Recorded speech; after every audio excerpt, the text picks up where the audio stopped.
गुरुर्ब्रह्मा गुरुर्विष्णु गुरुर्देवो महेश्वरः गुरुर्साक्षात् परब्रह्म तस्मै श्री गुरुवे नमः।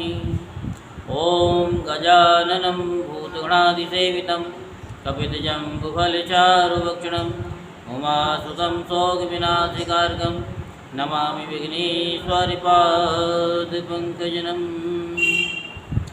सच्चिदानन्दरूपाय विश्वोत्पत्त्यादिहेतवे तापत्रे विनाशाय श्रीकृष्णाय वयं नमः।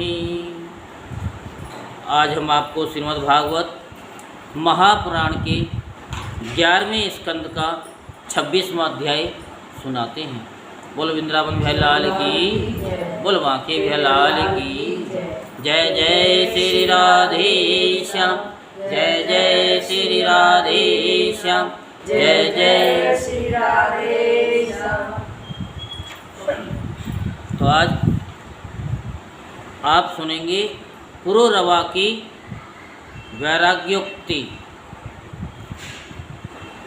भगवान श्री कृष्ण कहते हैं, उद्धव जी, ये मनुष्य शरीर मेरे स्वरूप ज्ञान की प्राप्ति का, मेरी प्राप्ति का मुख्य साधन है। इसे पाकर जो मनुष्य सच्चे प्रेम से मेरी भक्ति करता है, वह अंतःकरण में स्थित मुझ आनंद स्वरूप परमात्मा को प्राप्त हो जाता है। जीवों की सभी योनियाँ, सभी गतियाँ त्रिगुणमयी हैं। जीव ज्ञान निष्ठा के द्वारा उनसे सदा के लिए मुक्त हो जाता है। सत्व रज आदि गुण जो दिख रहे हैं वे वास्तविक नहीं हैं, माया मात्र हैं। ज्ञान हो जाने के बाद पुरुष उनके बीच में रहने पर भी, उनके द्वारा व्यवहार करने पर भी उनसे बंधता नहीं है। इसका कारण यह है कि उन गुणों की वास्तविक सत्ता है ही नहीं। साधारण लोगों को इस बात का ध्यान रखना चाहिए कि जो लोग विषयों के सेवन और उदर पोषण में ही लगे हुए हैं, उन असत पुरुषों का संग कभी न करें, क्योंकि उनका अनुगमन करने वाले पुरुष की वैसी ही दुर्दशा होती है जैसे अंधे के सहारे चलने वाले अंधे की। उसे तो घोर अंधकार में ही भटकना पड़ता है। उद्धव जी, पहले तो परम यशस्वी सम्राट इलानंदन पुरुरवा उर्वशी के विरह से अत्यंत बेसुध हो गया था। पीछे शोक हट जाने पर उसे बड़ा वैराग्य हुआ और तब उसने ये गाथा गाई।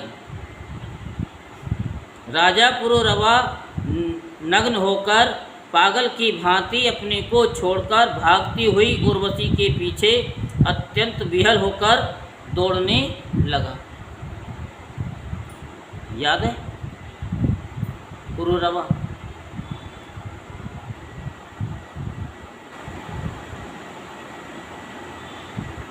बताई नहीं थी कि उर्वशी ने कि मैं तुमसे शादी तो कर लूँगी, लेकिन कभी वो लेके आई थी कि ये 2 बच्चे थे, क्या थे याद, और इनका तुम्हें ध्यान रखना है और कभी मेरे सामने मुझे नग्न अवस्था में नहीं दिखने चाहिए, उन्हें मैं छोड़ के चली जाऊँगी। याद आई? याद आई आपको? याद आ गई? और फिर वो नग्न अवस्था में वो दिखाई दे जाती हैं, तब वो छोड़ के चली जाती हैं। फिर मिलती है कभी, फिर उन्होंने कहा कि मैं तब मिला करूँगी, साल में एक बार। और कहने लगा कि देवी निष्ठुर हृदय थोड़ी देर ठहर जा, भाग मत। उर्वशी ने उनका चित्त आकृष्ट कर लिया था, उन्हें तृप्ति नहीं हुई थी। वे क्षुद्र विषयों के सेवन में इतने डूब गए थे कि उन्हें वर्षों की रात्रियां न जाती मालूम पड़ी और न तो आती। पुरुरवा ने कहा कि हाय हाय, भला मेरी मूर्ता तो देखो, काम वासना मेरे चित्त को कितना कलुषित कर दिया। उर्वशी ने अपनी बाहुओं से मेरा ऐसा गला पकड़ा कि मैंने आयु के न जाने कितने वर्ष खो दिए। ओह, विस्मृति की भी एक सीमा होती है। हाय हाय, इसने मुझे लूट लिया। सूर्य अस्त हो गया या उदय हुआ, ये भी मैं न जाना। बड़े खेद की बात है कि बहुत से वर्षों के दिन पर दिन बीतते गए और मुझे मालूम तक ना पड़ा। अहो, आश्चर्य है, मेरे मन में इतना मोह बढ़ गया जिसने नरदेव, शिखामणि, चक्रवर्ती सम्राट मुझ पुरुरवा को भी स्त्रियों का क्रीड़ा मृग यानी खिलौना बना दिया। देखो, मैं प्रजा को मर्यादा में रखने वाला सम्राट हूँ। वह मुझे और मेरे राजपाट को तिनके की तरह छोड़कर जाने लगी और मैं पागल होकर नंग धड़ंग रोता बिलखता उस स्त्री के पीछे दौड़ पड़ा। हाय हाय, ये भी कोई जीवन है। मैं गधे की तरह दुलत्तियाँ सहकर भी स्त्री के पीछे पीछे दौड़ता रहा। फिर मुझ में प्रभाव, तेज और स्वामित्व भला कैसे रह सकता है।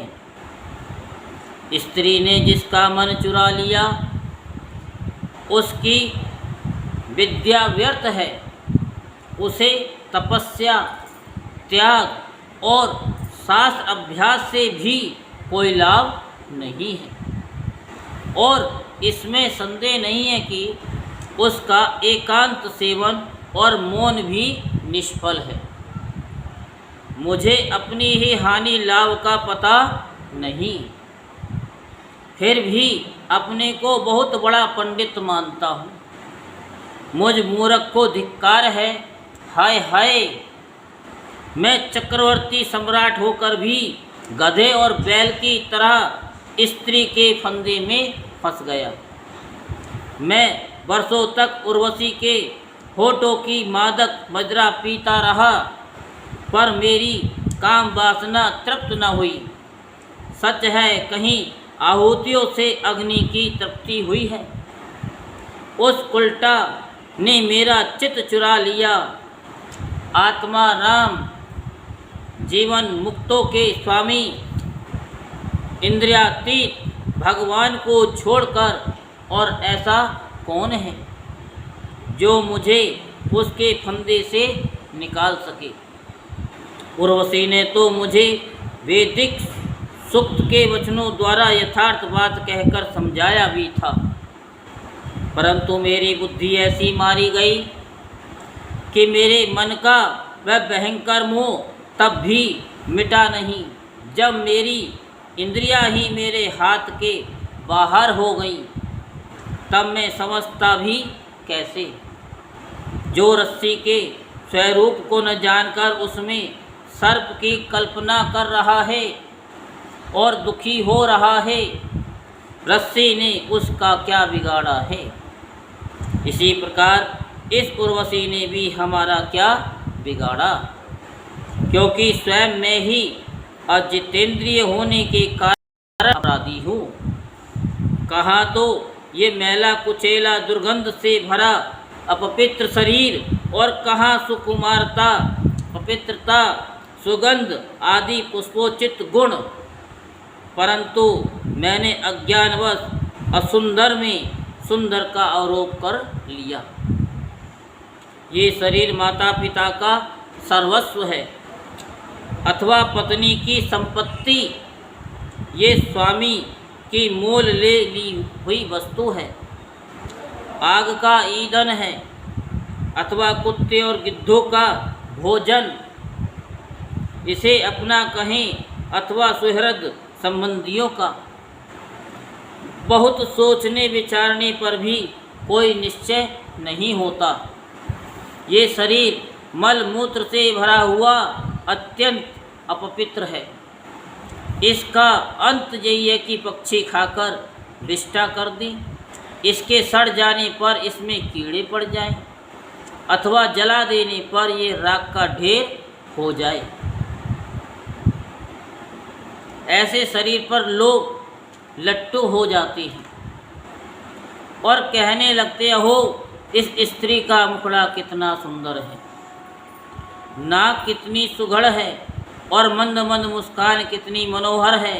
ये शरीर त्वचा, मांस, रुधिर, स्नायु, मेदा, मज्जा और हड्डियों का ढेर और मल मूत्र तथा पीप से भरा हुआ है। यदि मनुष्य इसमें रमता है तो मल मूत्र के कीड़ों में और उसमें अंतर ही क्या है। इसलिए अपनी भलाई समझने वाले विवेकी मनुष्य को चाहिए कि स्त्री और स्त्री लंपट पुरुषों का संग न करें। विषय और इंद्रियों के संयोग से ही मन में विकार होता है, अन्यथा विकार का कोई अवसर ही नहीं है। जो वस्तु कभी देखी या सुनी नहीं गई है उसके लिए मन में विकार नहीं होता। जो लोग विषयों के साथ इंद्रियों का संयोग नहीं होने देते उनका मन अपने आप निश्चल होकर शांत हो जाता है। अतः वाणी, कान और मन आदि इंद्रियों से स्त्रियों और स्त्री लंपटों का संग कभी नहीं करना चाहिए। मेरे जैसे लोगों की तो बात ही क्या, बड़े बड़े विद्वानों के लिए भी अपनी इंद्रियां और मन विश्वसनीय नहीं है। लोग भजन तो गा लेते हैं, क्या ये तन मिट्टी का डेला है, पानी पड़े गल जाए। ये मिट्टी का तन क्या है, कागज़ की पुड़िया, हवा चले उड़ जाए, ऐसी कुछ गाते हैं, लेकिन उस पर अम्ल नहीं करते। लेकिन जो गाओ तो उस पर अम्ल भी करो, सुनो तो उस पर अम्ल भी करना चाहिए, तभी वो सफल है। अब डॉक्टर ने दवाई दे दी कि दवाई खानी है, अब आपने डॉक्टर से दवाई ले ली और खाओ ना, तो क्या आपके शरीर को आराम मिलेगा? नहीं मिलेगा। तो भगवान श्री कृष्ण कहते हैं, उद्धव जी, राज राजेश्वर पुरुरवा के मन में जब इस प्रकार इस तरह के उद्गार उठने लगे तब उसने उर्वशी लोक का परित्याग कर दिया। अब ज्ञान उदय होने के कारण उसका मोह जाता रहा और उसने अपने हृदय में ही आत्म स्वरूप से मेरा साक्षात्कार कर लिया और वह शांत भाव में स्थित हो गया। इसलिए बुद्धिमान पुरुष को चाहिए पुरुरवा की भांति कुसंग छोड़कर सत्पुरुषों का संग करे। संत पुरुष अपने सदुपदेशों से उसके मन की आसक्ति नष्ट कर देते हैं। संत पुरुषों का लक्षण है कि उन्हें कभी किसी वस्तु की अपेक्षा नहीं होती, उनका चित्त मुझ में लगा रहता है, उनके हृदय में शांति का अगाध समुद्र लहराता रहता है। वे सदा सर्वदा सर्वस्व सब में और सब रूप से स्थित भगवान का ही दर्शन करते हैं। उनमें अहंकार का लेश भी नहीं होता। फिर ममता की तो संभावना ही कहाँ है। वे सर्दी गर्मी सुख दुख आदि द्वंद्वों में एक रस रहते हैं तथा बौद्धिक, मानसिक, शारीरिक और पदार्थ संबंधी किसी प्रकार का भी परिग्रह नहीं रखते। परम भाग्यवान उद्धव जी, संतों के सौभाग्य की महिमा कौन कहे। उनके पास सदा सर्वदा मेरी लीला कथाएं हुआ करती हैं। मेरी कथाएं मनुष्यों के लिए परम हितकर है। जो उनका सेवन करते हैं उनके सारे तापों को वे धो डालती हैं। जो लोग आदर और श्रद्धा से मेरी लीला कथाओं का श्रवण, गान और अनुमोदन करते हैं वे मेरे पारायण हो जाते हैं और मेरी अनन्य प्रेम में भक्ति प्राप्त कर लेते हैं। उद्धव जी, मैं अनंत अचिंत्य कल्याण में गणों का आश्रय हूँ। मेरा स्वरूप है केवल आनंद, केवल अनुभव, विशुद्ध आत्मा। मैं साक्षात पर ब्रह्म हूँ। जिसे मेरी भक्ति मिल गई वह तो संत हो गया। अब उसे कुछ भी पाना शेष नहीं है। उनकी तो बात ही क्या, जिसने उन संत पुरुषों की शरण ग्रहण कर ली उसकी भी कर्म जड़ता, संसार भय और अज्ञान आदि सर्वदा निवृत्त हो जाते हैं। भला जिसने अग्नि भगवान का आश्रय ले लिया उसे शीत, भय अथवा अंधकार का दुख हो सकता है। जो इस घोर संसार सागर में डूब और उतरा रहे हैं उनके लिए ब्रह्मवेता और शांत संत ही एकमात्र आश्रय हैं। जैसे जल में डूब रहे लोगों के लिए दृढ़ नौका, जैसे अन्न से प्राणियों के प्राण की रक्षा होती है, जैसे मैं ही दीन दुखियों का परम रक्षक हूँ। जैसे मनुष्य के लिए परलोक में धर्म की एकमात्र पूंजी है, वैसे ही जो लोग संसार से भयभीत हैं उनके लिए संत जन ही परम आश्रय हैं। जैसे सूर्य आकाश में उदय होकर लोगों को जगत तथा अपने को देखने के लिए नेत्रदान करता है, वैसे ही संत पुरुष अपने को तथा भगवान को देखने के लिए अंतर्दृष्टि देते हैं। संत अनुग्रहशील देवता हैं। संत अपने हितैषी सुहृद, संत अपने प्रियतम आत्मा हैं। और अधिक क्या कहूँ, स्वयं मैं ही संत के रूप में विद्यमान हूँ। संत के रूप में मैं ही विद्यमान हूँ। प्रिय उद्धव, आत्म साक्षात्कार होते ही इलानंदन पुररवा को उर्वशी के लोक की स्पृहा न रही। उसकी सारी आसक्तियाँ मिट गईं और वह आत्मा राम होकर स्वच्छंद रूप से इस पृथ्वी पर विचरण करने लगा। आत्म साक्षात्कार का मतलब जानते हो?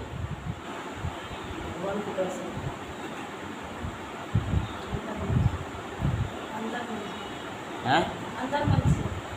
आत्म साक्षात्कार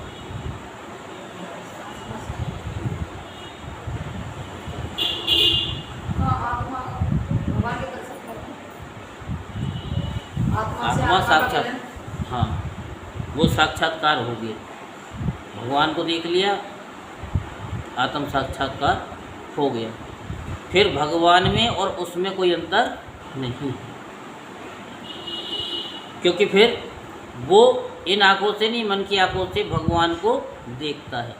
सब प्राणियों के अंदर बैठे हुए भगवान हैं, उन्हीं को वो देखता रहता है और उन्हीं से ही वो बातचीत करता है। बहुतों को देखा होगा ना कि बात करते रहते हैं और कोई आगे आ भी गया तो वो बात करते हो, तो आप सोचते होंगे कि ये किससे बात कर रहा है, मैं तो इससे कुछ बोल भी नहीं रही, और ये फिर भी कहते हैं उसका उत्तर ले भी रहा है और क्वेश्चन कर भी रहा है और उत्तर भी ले रहा है।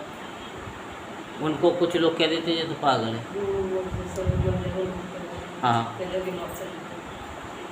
तो ऐसे ही ये आत्म साक्षात्कार हो गया, तो वो ऑटोमेटिक ही बात करने लग जाता है।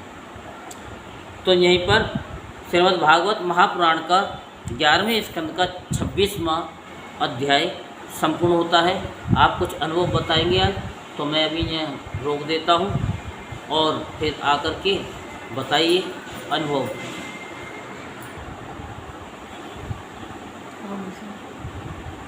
हमने भगवान के बारे में गुरुजी से ही जाना, जो भी कुछ जाना, उससे पहले हमें कुछ पता नहीं था। और हमने तत्व ज्ञान का भी यहीं पता चला और कहीं पता न चला। और मतलब जो भागवत भी सुन रहे हैं, कितने दिन से सुन रहे हैं भागवत भी, कम से कम 8-7 महीने तो हो गए सुनते सुनते। और उसमें भी बहुत कुछ बताया है, तत्व ज्ञान भी बताया इसमें, वैसे भी बताया, और इंसान को मतलब क्या करना चाहिए, किस लिए आया यहाँ पर, और क्या कर रहा है, क्या करना चाहिए उसे। तो ये भी सब कुछ इसमें भागवत में भी बताया है, गुरुजी ने भी बताया है। और मतलब बस भगवान का, इंसान का जो जन्म मिला है उसको कि भगवान से मिलन करने के लिए ही मिला है। जो भी मिला है, जन्म मिला है जो हमें इंसान का, वो भगवान को पाने के लिए ही मिला है। लेकिन हम क्या करते हैं, हम तो संसार के विषयों में घूमते रहते हैं, उनमें ही मतलब ध्यान करते रहते हैं। लेकिन यहीं आकर के पता चला, जो भी कुछ पता चला, भगवान का कैसे मतलब साक्षात करा जाता है या कैसे करना चाहिए। और पहले भी हमने बहुत कुछ सुना है गुरुजी के मुँह से, और उन्होंने गुरु मंत्र भी हमें दिया है, गुरु मंत्र का भी जाप चलता रहता है।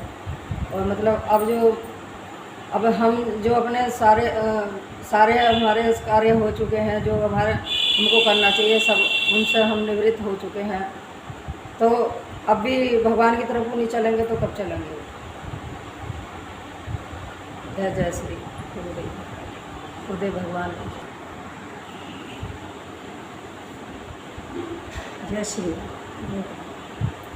इंसान को अपने कर्मों को करते करते भगवान का भी ध्यान रखना चाहिए। ये नहीं कि हम खाली लालच में और उसमें लगे रहें, हमें भगवान के ध्यान में भी लगना चाहिए। अपने कर्म भी करते रहो, जैसे जल में कमल का फूल रहता है वैसे धरती पर रहना चाहिए। ज़्यादा भोगों में विषयों में नहीं भगना चाहिए, नहीं पैसे में दौड़ना चाहिए। जितना पैसे में भोग में दौड़ोगे उतना ही पाप में जाओगे। भगवान की तरफ दौड़ोगे तो मुक्ति के लिए जाओगे।